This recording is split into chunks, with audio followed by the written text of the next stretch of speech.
Hey there, my friends. Today I want to talk about something incredibly powerful: grace and faith. These two gifts from God are the cornerstones of our salvation.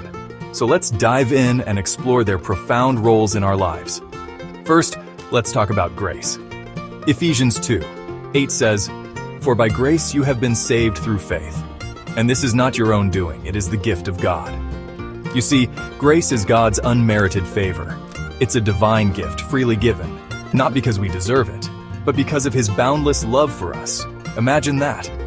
The Creator of the universe, reaching out to us with His incredible grace.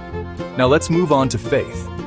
Hebrews 11:1 defines faith as the assurance of things hoped for, the conviction of things not seen.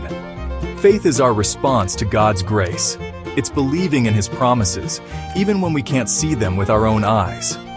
It's trusting that God's grace is sufficient for us in every situation. Grace and faith go hand in hand, my friends. One without the other just wouldn't work. Romans 10:9 reminds us, "If you declare with your mouth, 'Jesus is Lord,' and believe in your heart that God raised Him from the dead, you will be saved." This verse encapsulates the beautiful synergy between grace and faith. God's grace opens the door, and our faith is what walks us through it. Think about it this way. Imagine you're stranded in the middle of a vast ocean, and a lifeboat appears out of nowhere. That lifeboat is God's grace. It's there, ready to save you. But you still need to reach out and grab hold of it. That's faith. You trust that the lifeboat will carry you to safety. Friends, let's never underestimate the power of God's grace and our faith. They are the dynamic duo in our salvation story. Philippians 4:13 says, "I can do all things through Christ who strengthens me."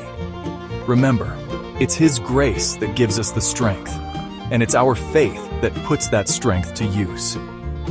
So, as you go about your day, remember that God's grace is always with you, and your faith is your anchor. Embrace them both, and let them guide you in every step of your journey. Thank you for joining me today. Stay blessed and keep the faith alive. Until next time, take care and God bless.